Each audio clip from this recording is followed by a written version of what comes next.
So, welcome to a new episode of the Via VHS Podcast, your virtual video store. And this week's featured rental, we're going back to 1993 to look at a movie that Spencer has referenced um, a weird amount of times. And I say weird only because it's a weird movie to reference that many times, but it made me want to watch it all the more. But yeah, we're going back to 1993 to this magical window of time when Pauly Shore was a thing, and we're looking at Son-in-Law because we're easing into the holidays, and Thanksgiving's right around the corner, and there's really only two Thanksgiving movies, and we're gonna blow our load. There we go. We're gonna blow our load and do both of them back to back. Yeah, So, Son-in-Law, and then I also think 1993 is almost like my all-time favorite movie year. oh wow, really? There's so many big movies for me in that section. At least even just like a top five like solid hits. Where Son-in-Law definitely falls into one of them, but you throw that in there with Jurassic Park and Last Action Hero. Cliffhanger's also in that time period. There's quite a bit. Tombstone's in there, I want to Yeah, say. Yeah. You I'm know, your nine, Huckleberry. yeah, 93, it hits hard.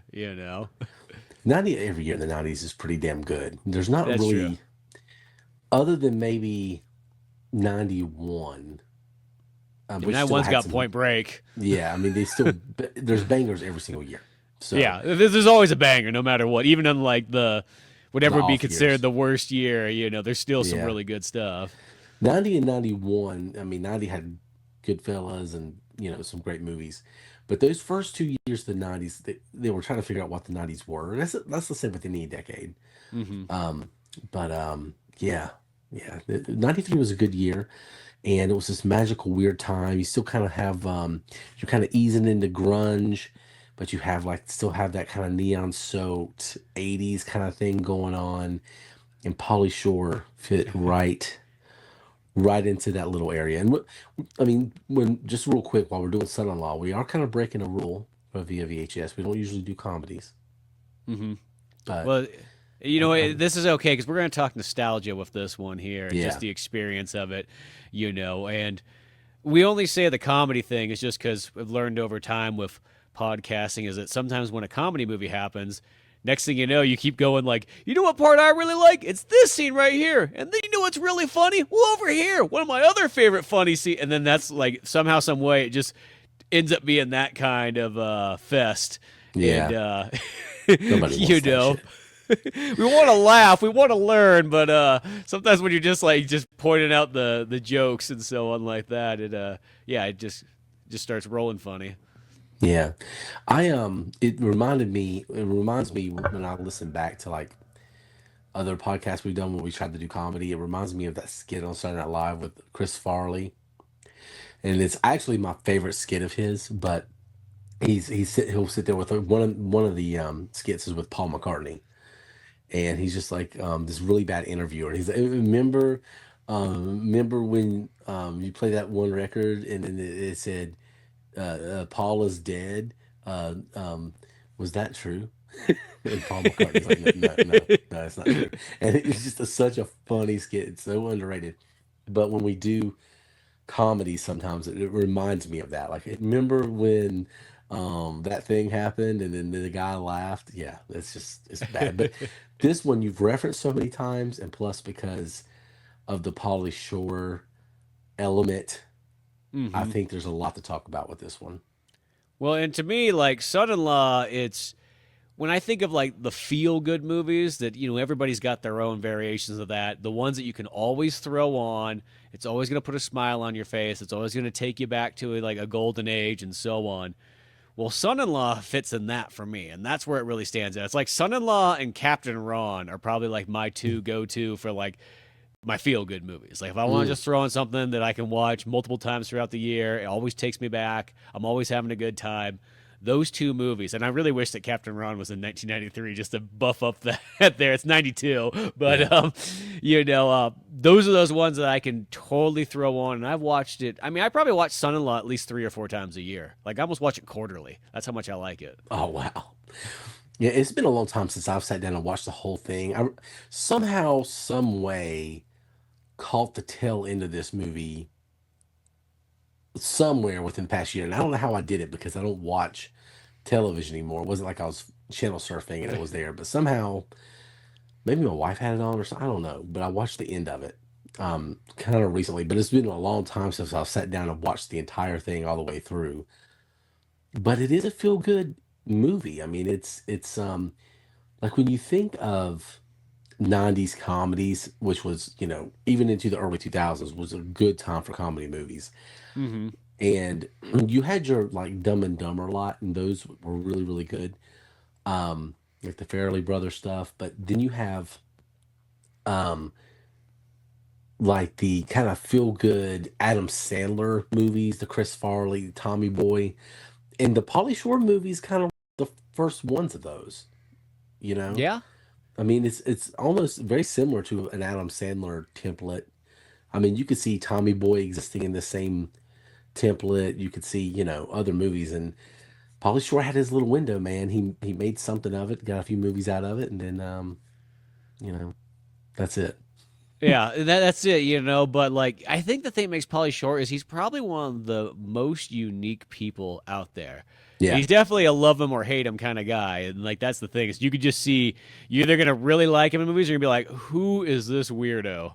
It's one or the other. But he represents a really good transition of the 80s into the 90s as well too, because then you have the Totally Pauly Shore that was on MTV that was kind of like a proto kind of reality TV show because it was just Hmm. literally him bumbling around Los Angeles doing some interviews, playing some music videos. There was like skits involved in there. Sometimes he would just go dick with people like literally on the beach and stuff like that. It was one of those ones where it was a very fascinating one. The guy was such a character, and he had that fusion of sort of the hair metal era of like the 80s, and really it sounds strange, but hair metal, some of the best hair metal albums is 90, 91, 92. That's almost Hmm. like the really high point of that music. But then he fleshed in almost even that kind of Red Hot Chili Peppers, kind of funky. We're going into grunge a bit. So he was a good balance of like transition between all those kind of eras. He could work for so many things. He's an interesting. He's like a endearing version of Burt Kreischer or Kreischer or whatever. I can't stand that guy. You have to have the no shirt on. Yes, like somebody made a joke at one of those roasts. She goes, "I really love your joke," and making fun of him. But he's so obnoxious. He's a one trick pony. But I can't stand him. But Pauly Shore is like the endearing version of that. Like he carved out this little niche for himself, and it was the perfect time and place for it. Like this wouldn't have worked in the late '90s. It wouldn't have worked now. It wouldn't have worked the early '90s was a perfect time for that kind of dude speak slash almost you know beach bum surfer kind of talk that he had in this weird character, the Weasel. It was just yeah, it's that funky kind of like '90s hippie, bohemian, Red Hot Chili Peppers, whatever. Yeah, it's a weird thing. But I mean, he couldn't help but being a weird dude. I mean, his mom ran the Comedy Store. He was on Joe Rogan a while back, and he was talking about how Sam Kinison was babysitting him. Yeah. Like he's such a he can't be anything but a far out character. He's had anything but a normal life. So what would you expect? Yeah, exactly. And the thing is what I love about it is that that's him though. It's not like that's like some character, he kind of Yeah, puts on or kind of like how Bobcat Goldthwait, like everybody kind of thought that his character was just him making crazy sounds and yelling and all that stuff. And he's and like once he stopped doing it, people got kind of bummed out, yeah. you know. He turned up making really good movies though. But Hmm. Pauly Shore, that's like the thing is like you hear him like in an interview today and it's like he talks just like like literally like in Son-in-Law and everything like that. It's not like it was a character. It's like that's who he legitimately was and whatnot. Yeah. And I even like there was a podcast. I think it was him and Limp Bizkit talking, and Limp Bizkit was like literally like, "Dude, Paulie, you were on tour with me or whatever in like the late '90s." I've never seen any one guy get so many girls as you did. Yeah, he did have that weird quality, like he just I don't know. What was weird? He was. not good looking at all, but also kind of good looking. He was just a weird character. And the Yeah. Weasel's the perfect nickname for him. Like he just, not in a bad way, not like he's like a Weasley like, guy. He's very genuine, I feel like. But Hmm. um yeah, he's just, just kind of like dirty little whatever running around LA. And somehow he was able to cash in. I mean, nepotism plays in a little bit, honestly. But he's one of those people that, you know, he at least went out there and put himself out there and made a name for himself too. He didn't, I don't think he relied totally on that. But I think being around all those famous people Yeah. helped. I mean, everybody who's anybody went to the Comedy Store. I mean, Yeah. it's just, if you think of a famous comedian from the 80s, 90s, whatever, they shuffled through there. So he just was around those people all the time. Imagine just like hanging out in the green room and there's like Robin Williams back there, or who, Eddie Murphy probably, or whatever. It's just, I can't even imagine what that would be like. It's got to be the wildest thing. Yeah. Well, and it's the double whammy of that, and then being on MTV as a VJ. It literally like the pinnacle point of MTV. Hmm. It's still at the point where music videos are still extremely relevant and so on like that.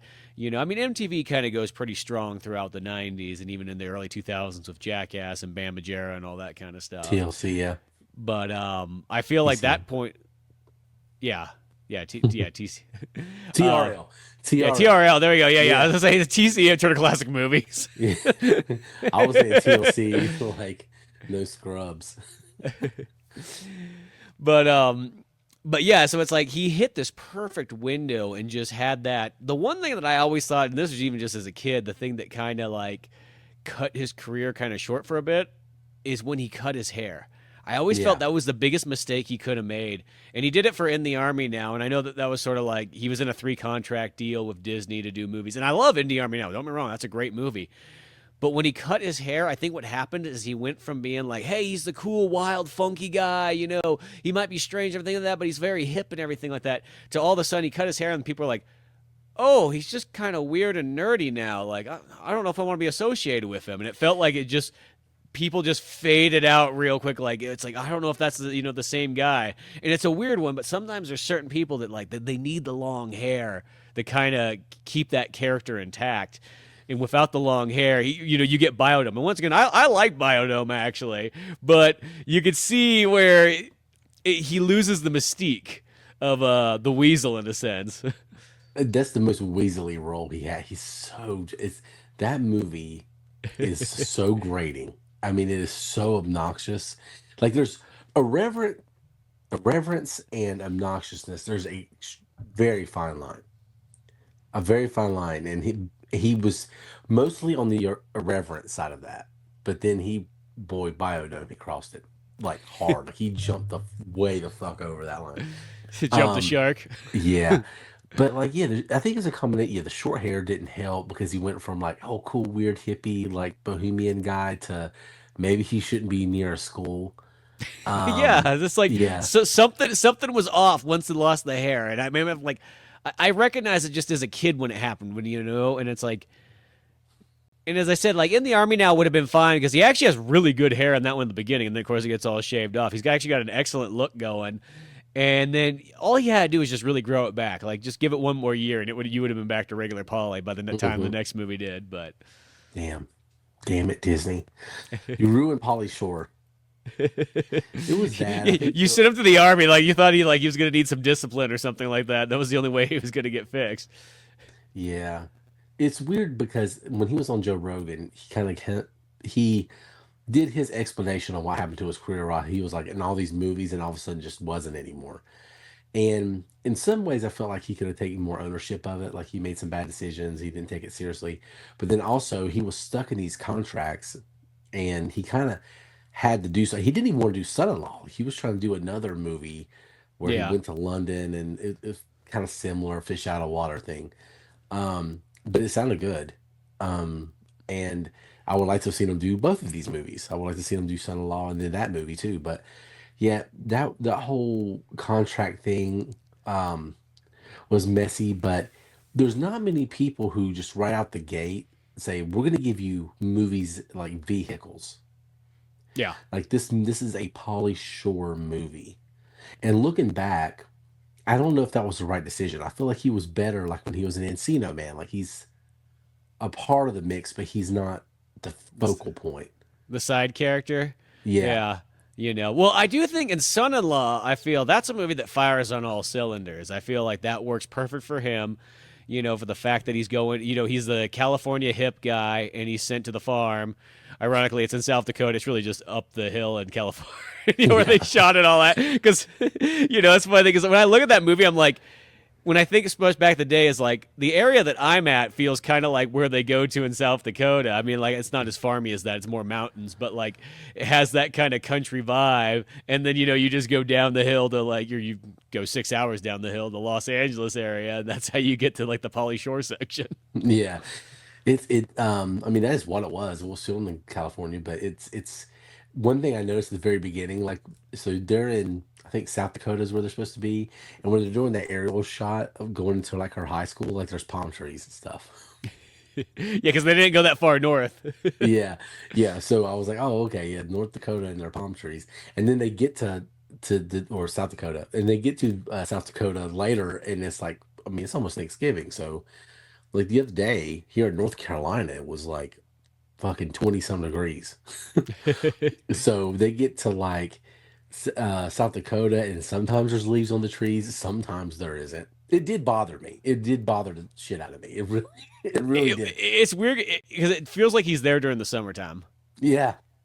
Sometimes, sometimes it feels like he's there, like almost Thanksgiving, because there's a few shots, especially when he was doing the farm stuff, where you could tell it's colder. They got jackets on. There's That's no true. leaves on the trees in the background.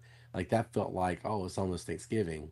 And then you got somewhere it's like the leaves. I mean, it's clearly summer. I mean, it's just and this is a nitpicky thing, but also it did really bother. It reminded me of when we did the Quick and the Dead, and it rained so much in the desert, like like every other shot was the rain. I'm like, this is a very lush desert. Okay, like it rained so much. It really bugged me. But yeah, so I guess we got so much to dive into with this one. We'll still talk some more Polly Shore stuff. We have the movie to review, but before that, I think we should jump into the tale of the tape. Yes, I think so. The tale of the tape.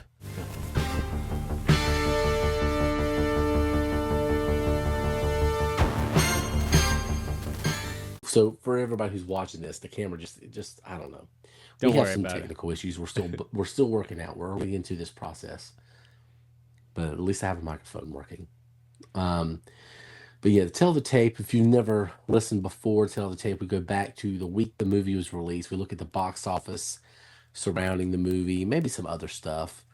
I had a lot of notes, and then I don't anymore. So Spencer's going to be the note taker here. But yeah, it was July 2nd, 1993, right in the middle of the summer. It feels like a weird time for this movie to be there. And I would have said it was a terrible decision, but they actually it worked out kind of well when you look at why they did it. But yeah, right in dead heat of summer '93, there was something big in 1993 in the summer. I'm trying to remember what it was. Oh yeah, Jurassic Park. Yeah, it doesn't get too much bigger than that. Yeah, went on to be the biggest movie of all time Yeah, at the well, time. and the theory was that Hollywood Pictures was like, you know what? We know Jurassic Park's coming out, but this movie's going to be so alternative to it. We also want to release in the summertime for the teenage audience who they assumed was going to be their biggest target, so they wanted to have that safe bet that they had all the free time in the world to go see movies. And so, yeah, it comes out, and you got The Firm is at number one this week, and then Jurassic Park. But Jurassic Park's been there for, well, actually only a couple weeks by now, I guess. But you also had Sleepless in Seattle, and then you had Dennis the Menace as well too, which was a big one for that time period. Ironically, Snow White and the Seven Dwarfs re-release outbeats Son-in-Law, and then Son-in-Law's number six here, sadly Yeah. followed by Last Action Hero. Oh gosh.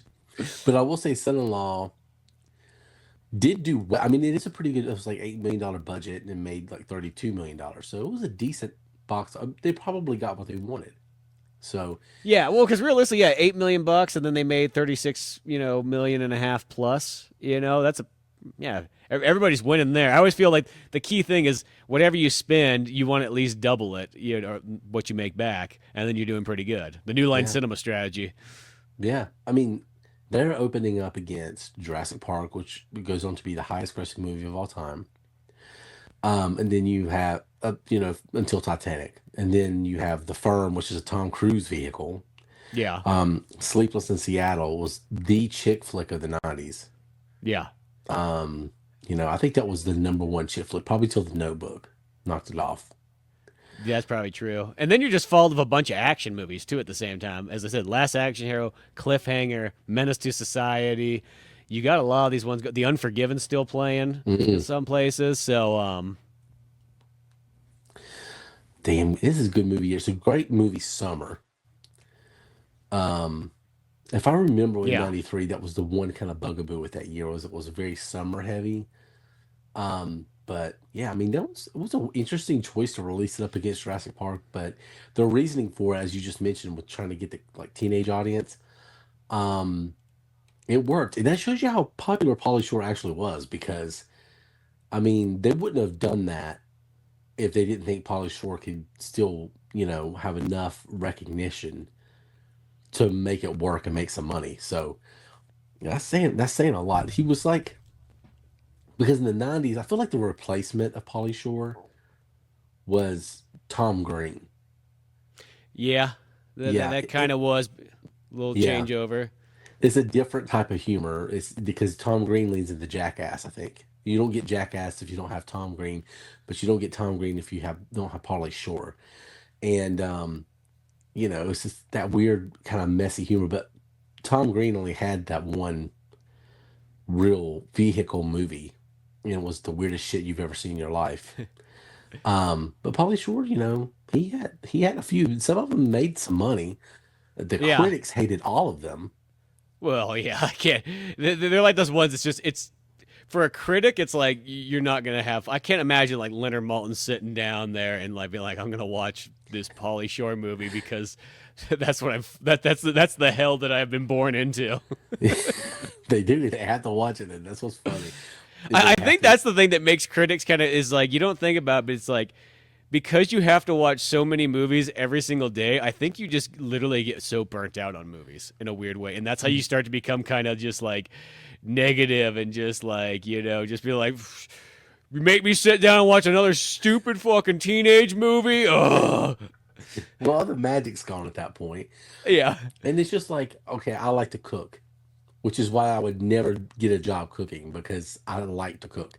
yeah, So they do that for their job. But then the flip side is they're getting paid to review movies. yeah. So yeah, I mean, at the same time, We're you doing it for can't free for you can't schmucks. really complain there. Yeah, Yeah. exactly. But yeah, that would you would get burnt out when you have to watch every Everything. fucking movie that comes out, and there's so many bad ones. Like, it's got to make the good ones like really, really coveted, you know. Yeah, Um, but man, I can imagine like every single week you gotta go see everything. That's just brutal. Yeah, that would piss me off too. And then I would go into son-in-law and be like, fuck, I would hate it. I think in that context. yeah. Because yeah, that's what I mean. Is you're just kind of there, but for a certain audience, and once again, being on the MTV era and being one of the, Totally Polly's kind of like a very forgotten show by nowadays. I mean, it's even kind of hard to find information on it or so on like that. But it was huge. I just remember as a kid, you'd flip around the channels and you'd see that here and there. I remember the bumpers. Totally Polly.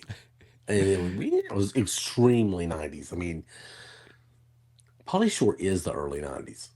Yeah, he really is. He's like the definitive. Like when you think of like whoa '90s, like Pauly Shore is like 100% that guy. Yes, there's some other guys that lead up to that. Of course, you got Spicoli and like Fast Times. You Hmm. got Bill and Ted. But Pauly kind of I feel like he's like literally the pinnacle of that whoa character. Yeah.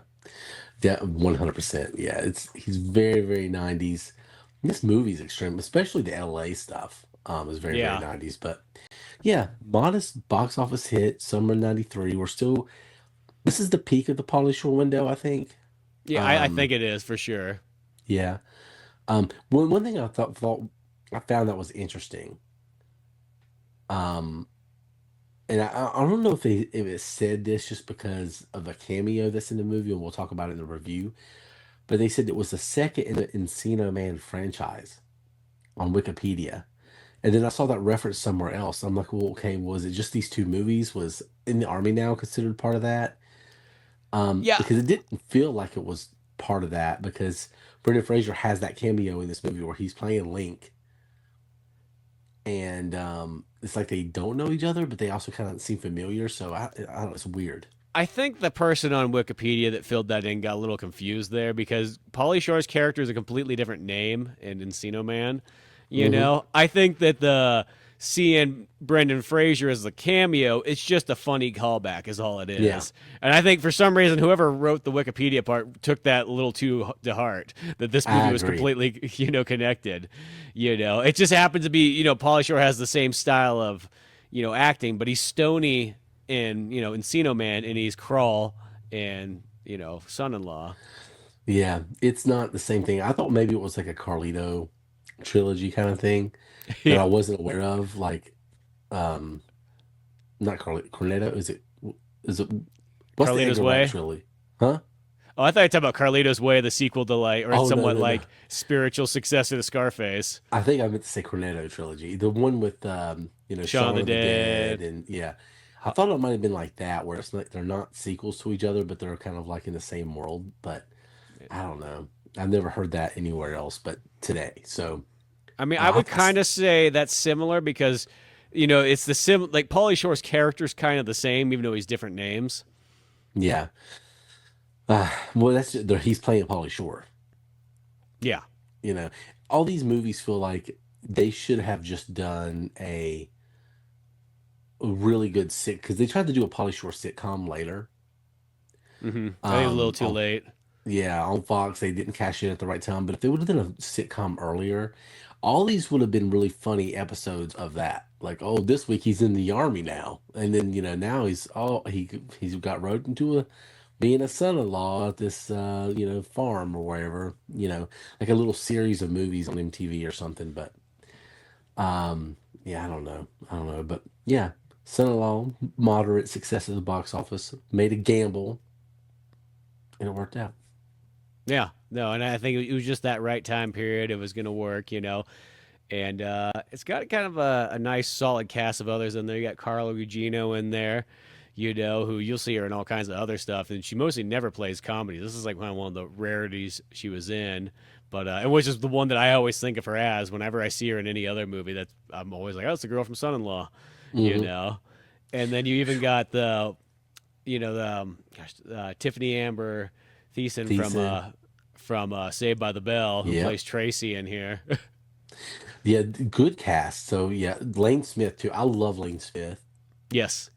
I feel like there was a lot of Southern, a lot of preachers that had that energy, the Lane Smith energy, but also like a good football coach, Hmm. like a really good high school football coach or principal. He's the mayor in Red Dawn. He's the mayor in Red Dawn, the slimy mayor. But I Yeah. view him more as like a really good guy, mostly. But like I feel like he would have talked to my papa. My papa would have sold him some like farm equipment or something. Yeah. Like that's just I love Lane Smith and everything, but Carla Gugino or Cugino, however you say her name, I don't even know. But always been a huge fan. Um, Mainly, oh man, Watchmen, Lord, no, not Watchmen. Or was it Watchmen? She's in Watchmen, but she's older by then. Yeah, it's still bad. She's the mom. She plays the mom in Watchmen. What movie am I thinking Oh, you of with you think of Sin Sin City? City? Sin Yeah, City. she's in that one as well too. Yeah. Yeah, Lord. But yeah, she's always been something. What's interesting is when I did Out of Sight, Hmm. or reviewed that a few weeks ago, which we should look into that movie. But they tried to do a spin-off television show of Jennifer Lopez's character, um, Karen Cisco, and she was a star of it. She was going to be the star on this ABC. I think it was on ABC, and they were going to do this whole TV series with her. It was like her, but like Magnum PI, but her Hmm. essentially. And it didn't really work out. But I've always been a big fan of her. I never watched that Gerald's Game movie, but I wanted to. Yeah. Yeah. But yeah, so Pauly Shore, Carl Gugino, Lane Smith. You got uh Red Hot Chili Peppers. Oh my God, You got Flea Flea. in there. Yeah, I pick it, or you pick it, I stick it. that's right. Perfect cameo for him as a tattoo artist. It Yeah. literally, yeah. We already mentioned Red Hot Chili Peppers. They fit perfectly into the polyverse. Hmm. Like, right, they're the soundtrack of the polyverse, I feel like. Yeah. Well, Um, I feel just like that early Red Hot Chili Peppers music, definitely embodies a lot of Pauly Shore-ness. oh, You know. 100%. Yeah. And then you have the kid from the Sandlot in there. Yes. Yeah. Who As actually the younger probably, brother. yeah, he actually has as much, if not more, lines in this movie as he does Sandlot.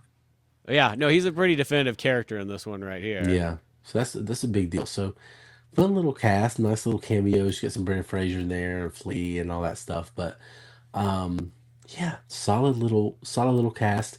If you've never seen Son-in-Law, before we get to the rewind review, it's basically Pauly Shore is just kind of like he's Pauly Shore. And $100. he's going to an unnamed college in LA. I was assuming USC or UCLA or Berkeley.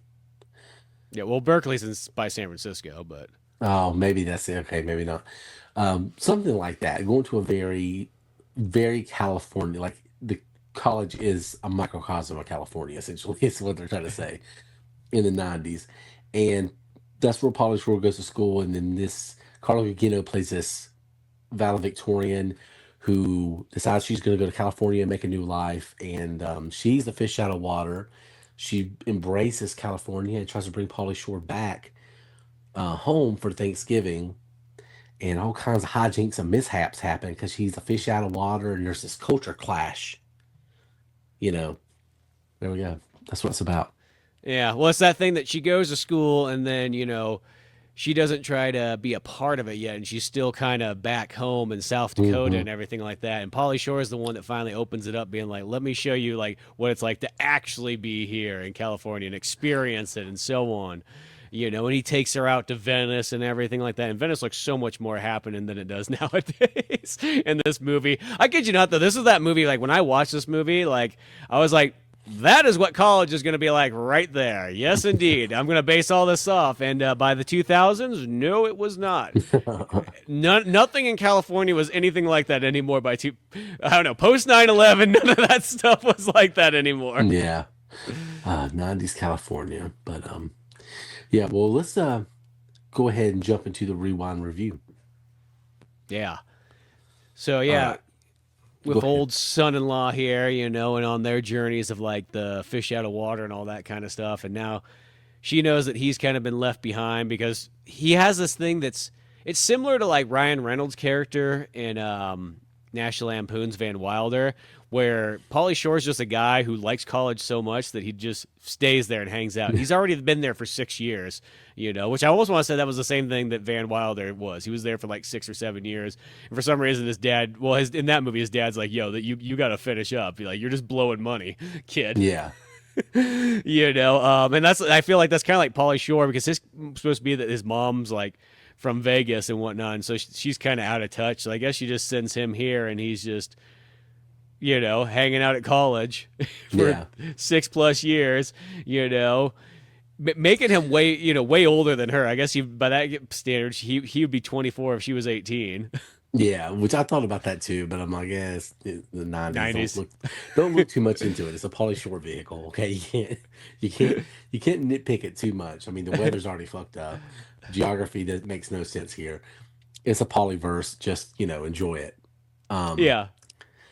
you know what this movie reminded me of? It was like just take the plot, take the Pauly Shore element out of it for a minute, and just look at the plot as small town girl, valedictorian, goes to college, gets corrupted, brings back this guy that's way out of touch with everybody, and the family all hates him, and the boyfriend there wants to propose to her, and he's like the chiseled jaw, like whatever. And it sounds like a Hallmark movie. It kind of really does. Yeah, it sounds like a Hallmark movie that MTV accidentally made. Like it just You threw Pauly Shore in. yeah, like somehow this script they got sent to the wrong channel. It's supposed to be the Hallmark channel, and then some executive was like, "Oh, Pauly Shore's perfect for this. This is like this Hallmark movie." So it's like MTV made a Hallmark movie. So what is really because it has a chick flick element to it too. Oh Um, yeah, Not in terms like it's for girls necessarily, but just in terms of just the way it plays out. It's very much like a chick flick template. yeah. Well, and I think Pauly once again he works well for he's almost very girl safe in a weird way. When like Yeah, he almost probably appeals more. I probably would say to girls over guys even at this time period. he's like he's like great value brand Prince. Yeah, something like that for sure. Yeah, like You know. there's raunchiness. He is saying all these raunchy things, and he is a little perverted, but it's kind of endearing and safe in a weird way. Well, he even says one. He says one of like the biggest threats that I can like almost even think of a movie because there's the part where like once they finally get to the South Dakota farm and whatnot, and they're like, well, you can go stay up with the son's room, Zach, and whatnot. And Zach really doesn't like him at all at first and whatnot. He's all, oh, man, this guy's got to stay in my room. Jesus, this is so weird and so on and stuff. And Paulie just kind of like he has this one look where he's like, have you ever met the Tooth Fairy before? And the kid's like, no. And he just leans in, just so threatening that like this one they only just met, and he just looks and goes, "I wouldn't fall asleep if I were you." Jeez, Always like, dude, because once you get picture that, like, so good. okay, you're a 10-year-old boy. This random 24-year-old college guy shows up who's weird as all can be, and that's one of the first lines he says to you in your room. Especially like a Midwestern kid, because it's such like a you know California was its own thing too. So he probably was like, "What does that even mean?" Like Yeah, he's probably Zach. so intimidated.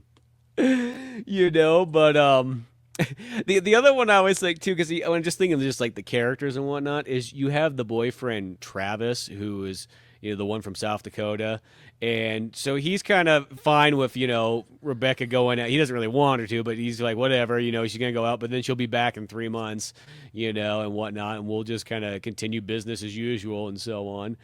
And if you take out like one element of him, the one bad thing he does is of course he cheats on Rebecca with Tracy, and that's what gives you kind of like the okay, so he's kind of a bad guy. If you take that one element out there, that I feel really bad for that guy. Yeah. If he just waited and just like a good boy and just hung out and everything like that, and then you see like Pauly Shore show up, you'd be like, dude, what the fuck? And then they say that like, oh, by the way, I'm engaged to Pauly Shore, Hmm. and then he just has to go along with it. You can just see how like, dude, you spent your entire like high school life and this is how you got treated, but they add in the one element that breaks that.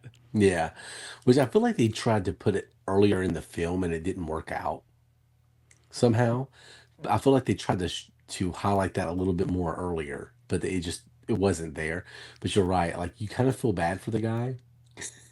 That's another Hallmark element though. Like do you have the perfect guy? He's a billionaire, and he owns a dog rescue, and he does all these things. And you're like, but he's such a bad boy. This whatever. And so like, and then the story's geared towards that. Like pick the the unemployed one. And Yeah, the you know, one. yeah.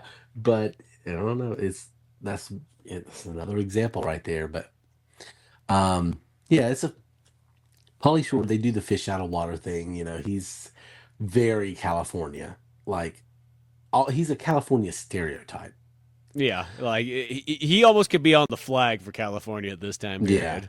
yeah, He could be and riding that bear that doesn't exist in California anymore. yeah. Whoa, hold on there, Teddy. Okay. Um, yeah, he's very California, and then he goes to the Midwest, and they're just very conservative. Um, I will tell you this: would not have worked if they picked the South, because this whole film is hinged on Midwestern politeness. Hmm. Like they have to be like, okay, we don't like this, we're very uncomfortable, but we are committed to being kind and Midwestern and polite. Like if he came to the South, first it would be bless your heart, all the passive aggressive moves like that, like the Baptist moves, and then it would just get downright like, vulgar, like homophobic slur. Like, Well, that's probably the thing is like because that's the thing about Pauly Shore is probably like in the South, even probably in the Midwest, they probably all the guys are viewing him as he's super gay. oh yeah, which he might actually be. Like, I'm not 100% sure. And I don't mean that in a bad way, but yeah, it's no, it would not have worked in the South. They would have just been like trying to baptize them or like something worse. So yeah, this whole movie is hinged on the Midwestern politeness. Like we don't like this, we're uncomfortable, and we're gonna be a little stern with you, but we're committed to being kind, Yeah. you know. And the Southerners are kind too, but just not when it comes to stuff like that. They're just very they handle culture shock with aggression, I think. Yeah, I feel a lot of country areas would, especially in Yeah. this time. But even if all Pauly Shore had to do was go to the country and just California, and I think it would have got really aggressive fast. Yeah. I don't know. It's a little. You should have heard the things they said about Jeff Gordon in the '90s here. Like, They said a lot of stuff about him in California as well oh, too. really? Okay. Yeah, Yeah. it was kind of yeah, one of those ones. People either liked him or they got real angry towards that guy. Yeah. He messed with Mustache Jesus down here, so they didn't like him that much. But um, yeah. So yeah, son-in-law. So he goes. Carl Gugino's character goes to very California college. Wants to be at home. She's very like down home. Like she's got her like little whittled horse figurines and stuff like that. Like she's just, not fitting in. And then here comes like, Pauly Shore right out the gate, like right from the jump. Just hey, how you doing? And just like very, very, very Pauly Shore. And of course he grows on her and they become best buddies. Yeah, and they go hang out, and he shows her all the stuff. He gives her all the sights. He takes her to female mud wrestling, which seems like something that Travis would have done in like Taxi Driver, but Yeah. you know what I mean? Like, think about that. Like that comes across as like, well, what's the first date? Well, I'm gonna take her to an adult-rated movie. Yeah. Like the Pauly Shore. Okay, we're just gonna go hang out. Where are we gonna take her to? Well, I'm gonna take her to a female mud wrestling because that's what she's gonna be really into. Yeah, I think that's like they were trying to highlight everything here's eccentric and weird and like off out of the box. Um, Yeah, but it was weird. But man, the whole California part of this movie is so fucking 90s it hurts. I mean, it is wildly 90s. Like I feel like California played the most into the 90s aesthetic anyway. hmm Like or just the West Coast in particular, but definitely like LA really played into like that neon color, the bright stuff. rollerblades. Rollerblades, which you have in this movie. Yeah, it's just very California. Like You they, got those tan bodybuilders with the long blonde hair. yeah, yeah. It's so 90s. It's so 90s. And that's basically all the first probably 15, 20 minutes of this movie is when they're in California Yeah. is that. It's Which just that part to me is realistically probably like just those first 20 minutes. I'm always like so hardcore nostalgic for that. And I think it's just because I see that and just everything about it just hits all the right notes for like what you want California to be. It's sadly as somebody who kind of grew up in California and everything like that, like a lot of times you just never, granted, maybe because it is just tied more into movies, you just never got that full experience that same way. Granted, I wasn't also a LA in '93, so I was yeah. watching Jurassic Park in '93. Yeah. Yeah. I I always, my wife says the same thing. She's from California too, and it was just different growing up. I think she very fond of it then. Yeah. Um, she When because I she didn't think, move. oh, go ahead. She didn't move here till high school, so she was probably more like Polly Shore in this movie, but she fit right in somehow. Well, and the thing too is, I felt like when I was kind of growing up, I wanted to be kind of like the Pauly Shore guy, where you just were the fun, wacky one, wearing like all kinds of crazy, eccentric colors and all kinds of stuff. And ironically, the place that I lived at was equivalent to like the South Dakota town in this movie, you know. So it was kind of rural and it was kind of hillbilly and it was kind of like out there, and people weren't dressing radical or anything like that, Yeah. So maybe that's why whenever I would see that beginning part in there, it was always kind of like that was like I'm like that's the area I want to be, Yeah. I say era. I want to go to that version of California. I want to go there right now. Yeah, I mean, I was there like a month and a half ago in Venice, and we were working out at Muscle Beach and everything like that. And it was really cool. Don't get me wrong, but it's like there's like something missing. It's like almost like something's been drained from that area. Like it's just not Can't lose 100% the same. Yeah, probably that too. Yeah. He drains a lot. I'm surprised if California had swamps, he would drain them somehow, some way. Well, he probably, I feel like he probably drinks like, you The know, blood of the innocent. yeah, yeah. That's exactly what I was gonna say, pretty much. Um, but yeah, we'll get there. We'll get there another time. I'll Gavin Newsom. But Yeah. yeah, it's a magical time. But anyway, so Polly Shore is he and Carla's character Rebecca have become best buddies, and yeah, they're gonna. He's gonna be alone on Thanksgiving. He doesn't have anywhere to go. She's going back home, and I think she has kind of like the suspicion that she's gonna be proposed to Mm-hmm. by this Travis guy. Well, she's kind of outgrown that now. Like she's not that anymore. She Yeah. wants some Pauly Shore type dude. So she invites him to come back to meet her family for the holidays, and she's all looks different. She's got dyed hair. Her hair's cut short. She went She's from like horse she's girl to wearing party girl. Yeah, she's wearing leopard prints and like neon colors. She looks like she's just been hanging out on the Sunset Strip. Yeah, yeah, she's been hanging out in West Hollywood probably. Yeah, um, L.A. Guns concerts and all yeah, kinds of stuff. I think they call Pauly Shore the mayor of West Hollywood now. That's what they call him. Or he might actually be the mayor of West. I He don't know if could there's be. yeah, because I think he runs the Comedy Store now. Yeah, I think so. Yeah, so but yeah, that's where she looks like she's been. So she's all tricked out. He's all, he's still Pauly Shore, and they go to conservative, Midwestern thing. It's nothing new. It's kind of banal, but um it's endearing. This is a very good family movie to watch. Hey, there's a lot of innuendo and some slight raunchiness in it, but this is a good Thanksgiving movie, to Hmm. watch with the family, and it's something you can watch every year and kind of not get tired of it.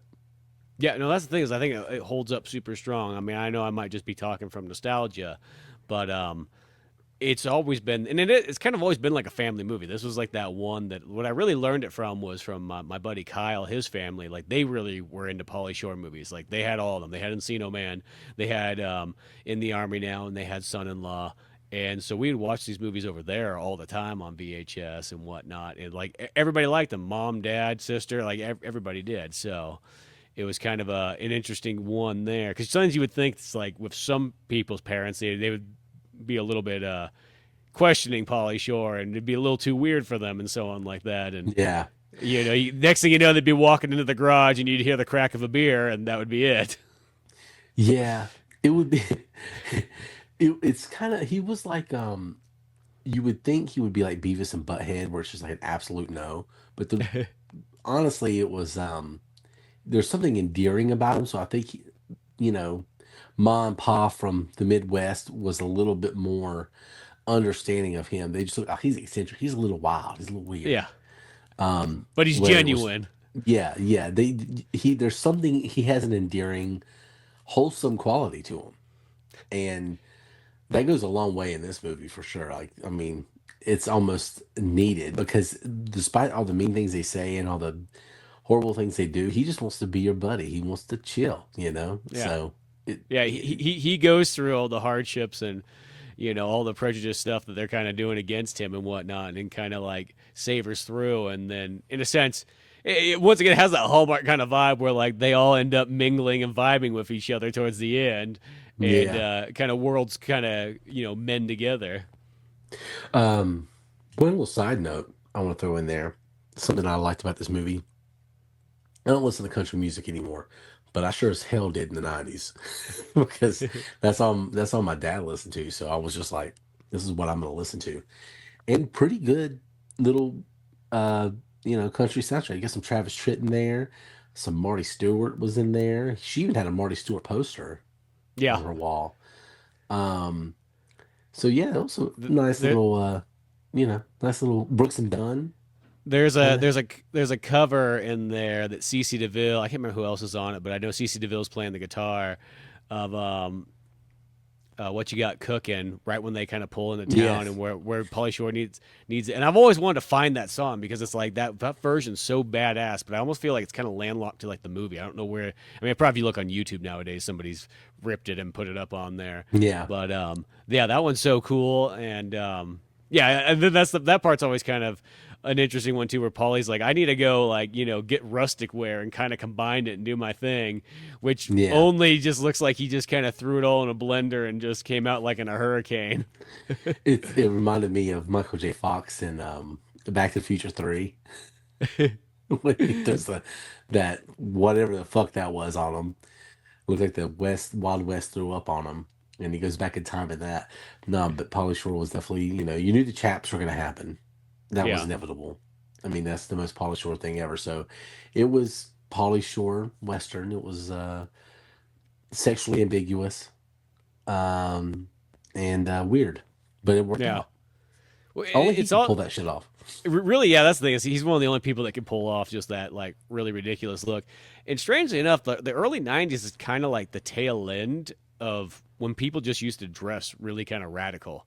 Because once you hit the late '90s and 2000s, everything's like just t-shirt and pants, and like that's how it's Yeah. been ever since then. Like nothing's really changed. I mean, of course, there's always that one guy that might dress up, but like for the most part, you don't see a whole lot of like and maybe sometimes I always kind of wonder this. Maybe it never really necessarily always. Maybe even back in the day, like we see this stuff like in movies and something like that, and maybe that was still actually kind of rare too. Maybe for the most part, people always did just wear t-shirts and pants. And we just assumed that there was this like they used to dress in more like radical like outfits all over the place. I think it probably was more t-shirt and pants, but I think people did want to present themselves in a certain way more, whatever that style was. Yeah. I think there was more individualism in the clothes. And I was like, and I'm not trying to talk shit about any generation, but a lot of this Gen Z, it's like just sweatpants all the Well, time. yeah, it's so lazy and like in Yeah, there's a character. It's in. It sounds so weird. I'm just feel like the most old man, like yelling at clouds almost. But like there's a kid that is your buddy in the new Pokemon game, and he's hmm, wearing sweatpants the whole time. But then he's also got the straps just not even tied. I don't know what it is that the strap not tied part just feels even lazier. Like I'm not even gonna go the distance to do this. He's probably. I feel like that's the guy too. He's like I ain't wear underwear. I've been wearing these sweatpants for the last 8 days. yeah. Oh God, it's so true. I can't handle it. I can't handle the. It's like it's just a bunch of walking, antidepressants or whatever. It's Well, like I don't know. It's just like this. The sweatpants is one of those ones. I just remember being younger. It's like you wouldn't have been caught dead wearing sweatpants out in public, and now it's just like such a thing. And then it just, I don't know. It feels tacky. It just feels like there's it's nothing how wrong. you do it. Yeah, and I feel like if if you're at the gym, that's where sweatpants are totally fine. But when you realize that that's what somebody wears every day is like their normal pants, then I feel like it seems like Yeah, and then there's like the Walmart pajamas. yeah, like the flan, like kind of like the fleece ones and so on. That Yeah, it's got Cookie Monster or something on it. I hate the. I remember there was one time that it was when I was in like San Francisco, and I remember like one of these girls came by and we were supposed to go do a project or something like that for school or whatnot. And I remember I looked at it, she was wearing like kind of pants like that, like those like pajama bottom ones, and I was like, "You're not going out there looking like that, are you?" He's like, "No, I was gonna change." I'm like, "Are you sure?" Because like this is a dangerous look. Yeah, I would actually prefer the Pauly Shore eccentric because at least there's attention to detail. At least it feels intentional. Well, that's what I like about it is like it's literally like put together, like it's not lazy. It's Yeah, designed in a sense. yeah. I miss that. Yeah, it's just it's a mess, and I'm guilty of it too. But like, at least I wear sneakers. At least if I wear some sweatpants, I'm wearing sneakers with it, so at least it looks like I'm, It you know what I working out. mean? Yeah, Just got back from the gym. yeah. Like when I walk the kids to school or something like that. But yeah, I don't know, man. It's just it's messy. But yeah, it's fun. This is a good fun. It's fun to watch this movie because you're nostalgic for the '90s. It's very '90s because just Pauly Shore being there in general. Um, has a Hallmark feel to it, which is very holidays. And this movie could have worked at Christmas time too. Hmm. I actually think it might have been smarter if they did Christmas time because then you could have kind of stuck to a particular aesthetic or Yeah. something. I guess Um, the upside I will say to the Thanksgiving one is that not everybody does Thanksgiving. Everybody does Christmas, but Thanksgiving's a little bit of the rarer holiday for the movies. yeah, there's not enough. There's really two. There's this one and Planes, Trains, and Automobiles, and we're doing them back to back. So like Yeah. And next year for Thanksgiving, what are we gonna do? I don't know. Maybe if we probably look hard enough, we could probably find a handful of more, but yeah. We could talk about Alice's Restaurant, Arlo Guthrie. Do you ever listen to that? I know of it, but I Yeah, never have. it's a Thanksgiving must. I listen to it every Thanksgiving. It's a long. You need to look it up. It's good. But that's it. It's like those two movies, and then that song, and then there's that's it. Yeah. So yeah, but it is nice. It is nice to have another Thanksgiving movie. So I guess that is a good point because otherwise you just have another Christmas movie the next. We have an ass load of those. Yeah, we Um, we have so many of them that like, people don't even have the same favorite Christmas movies, yeah. Here you only have two choices, and they're like, "This is my favorite, and this is my second favorite." Yeah, exactly. And I'll say this, son-in-law, I mean, it's good for any occasion. Yeah, it's good for any occasion, and it came out in the summer. So, and then Lord knows, who knows what time it actually is in the movie. So, uh, you can watch it at any time. But um, yeah, it's good because it's very '90s. It's very down home. It's very welcoming, even though there's some raunchiness in it, and even though it's kind of like it's it's endearing. And Yeah. this is, I think, Pauly Shore in terms of the movies that were his vehicles by far his best movie. I still prefer Encino Man as my favorite movie that Pauly Shore is in, Hmm. but this is the best Pauly Shore movie. Yeah. Well, just the double pairing of Encino Man and Son-in-Law, like it really defines everything you need to know about Pauly Shore. Like, and if realistically, if that's all you stuck with, that's totally fine. I Yeah. feel like In the Army Now, once again, I like that one a bunch. It's got Lori Petty in it and everything too. Hmm. But that's more like feels like once you get really into Pauly Shore, then grab that one. You know. Hmm. So he's been wanting to play Richard Simmons. I know, and then Richard Simmons for some reason didn't want Pauly Shore to play him.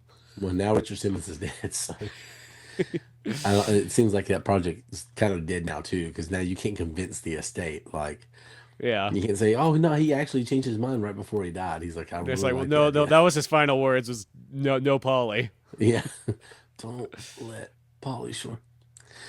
Um, yeah, it's weird that he's gone because he disappeared before he died, so it doesn't feel like he ever left. He feels like he's in a time capsule. Yeah, exactly. Yeah, so it feels like it's weird that Richard Simmons is dead. And David Letterman used to be so fucking mean to him, like so mean, like to the point where it made me uncomfortable. But And ironically, just Richard Simmons was just trying to get people off the couch and work out. Like, yeah, wasn't doing anything wrong. he was a good story. He's Yeah, a really good story. They should make a movie of him because, but they're not gonna let Pauly Shore do it. yeah. They'll probably hire like one of the five actors they hire for like Timothy Chalamet as Richard Simmons, Zac Efron is Richard Simmons. Zach Efron, or what's the guys playing the Running Man? Oh yeah. I know who you're talking about, but I Yeah, can't Tom remember the the name. Maverick, that guy. Yeah, It's yeah, Richard yeah, Simmons. yeah. Oh my gosh. Yeah, no. Channing Oh, Tatum as Richard Simmons. you know who they're gonna put in there? Channing Tatum. They're gonna put in that guy. Oh God, I can't stand the guy who does the Olaf voice. Josh Oh, Gad. yeah, Josh. Yeah, yeah. They'd have him do it. I can't stand that guy. Yeah, that's always the part. It sounds weird in Frozen. It's like sometimes he just gets a little bit obnoxious. Yeah, my kids are they like to watch that movie from time to time, and I'm like, oh God, Olaf. Like if Olaf is more cringe than the Minions somehow. Yeah, and the Minions is that's like one of the hardest ones for me to Oh God, like. yeah. I have this like it feels like a stress level just really starts rising when I see that. It just reminds me of like a bunch of like children that have been like let off the leash and have like no adult supervision and they're running free and they're in an area that's very destructive, but you can't do anything about it. They remind me of ADHD kids in school, and I was one of them, so don't think I'm hating. But it reminds there's certain ones that thought they were funny. They thought they were really funny, and they weren't. And you just wanted to punt them. Yeah, That's the literally. Minions. Yeah, That's the Minions. that's a hundred Yeah, percent it. You know. yeah. It's terrible. Speaking of animated characters, though, Pauly Shore has one. Yeah, in a Goofy Yeah, movie. and the Goofy movie, one of the most underrated movies of all time, I think.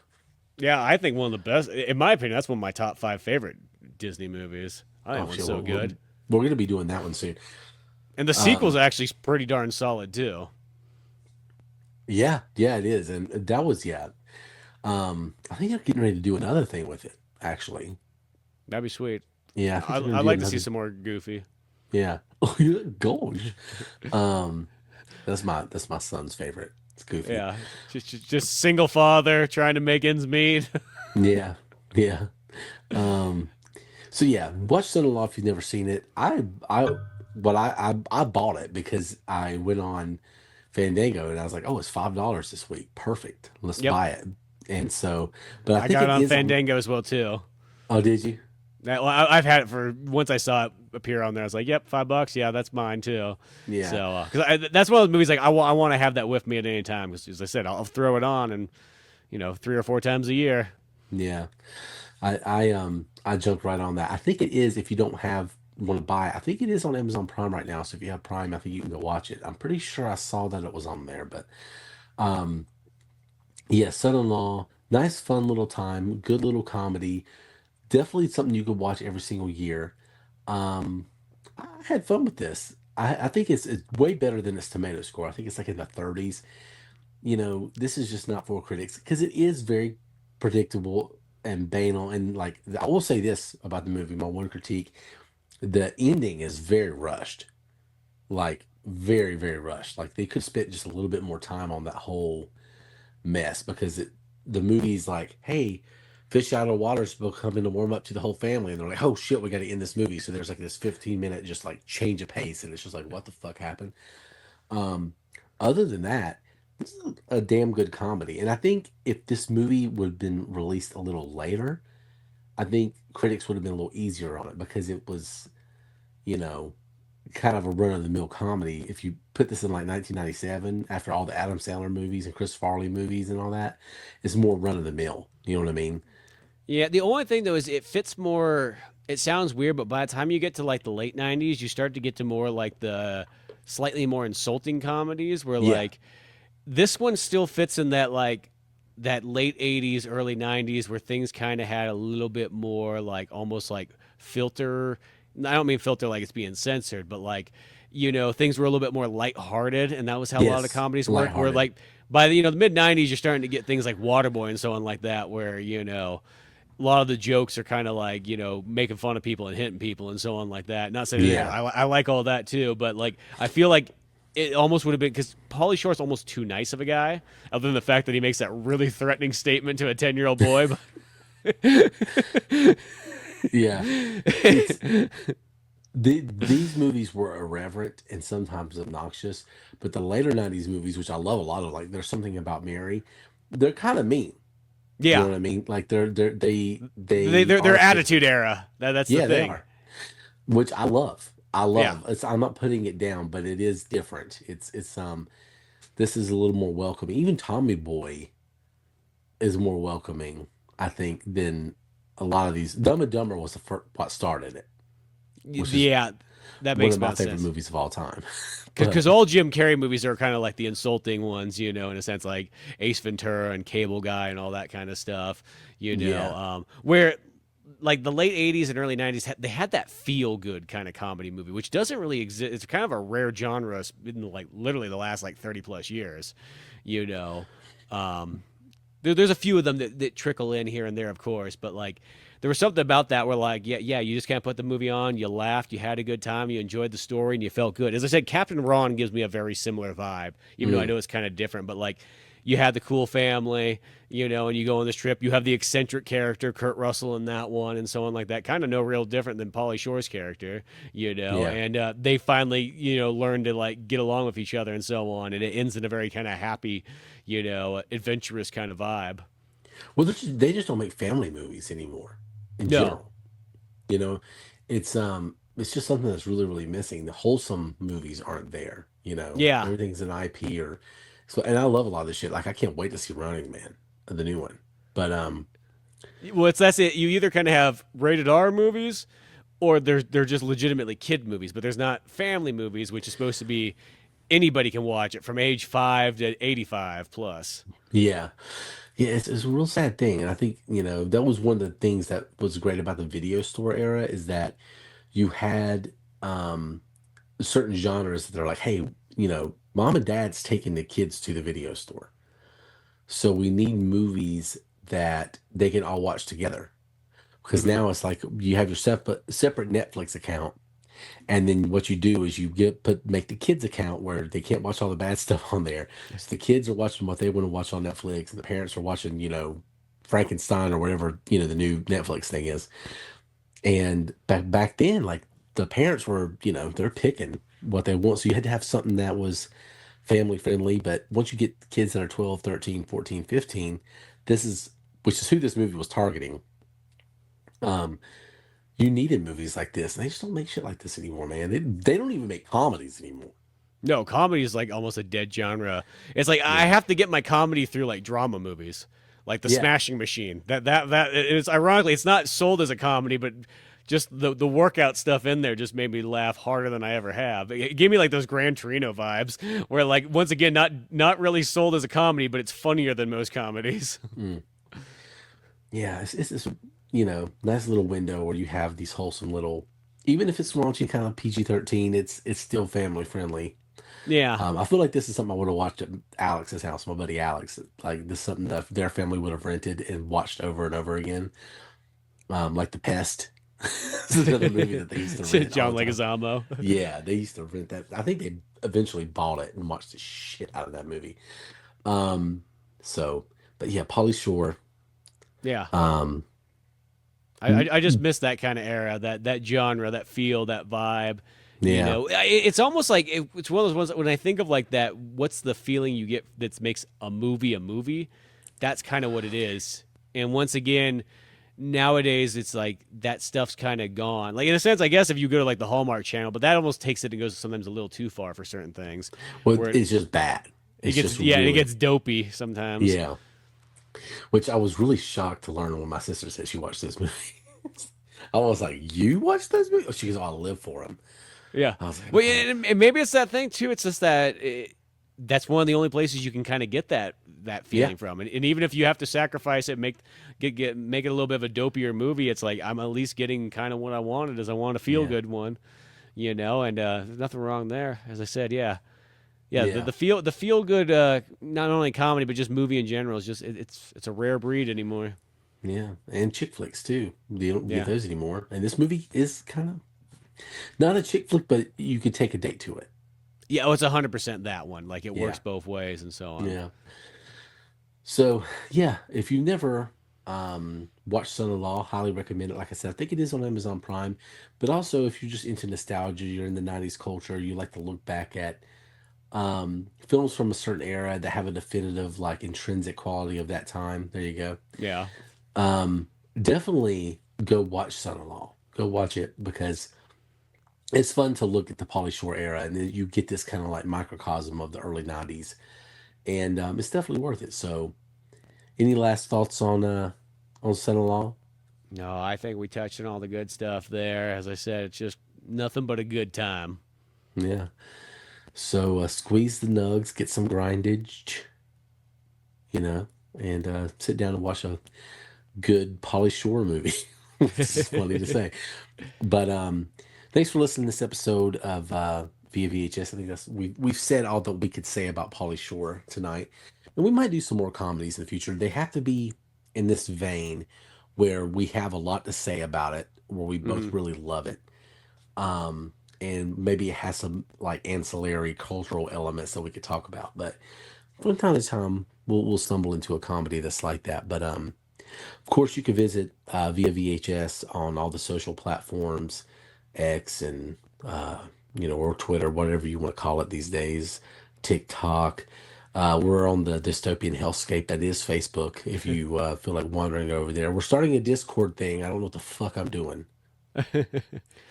I'm Work in sl- progress. yeah, it's a work in progress. We've only got like a handful of people there, but I am going to put the link down there. So if you want to just bounce in and say, hey, definitely, open to livening that place up a little bit because I haven't used it much. It's a brand new thing to me. So hop in and if you can offer your expertise, I'd be willing to take it. But next week, I think what we're doing planes, trains, and automobiles.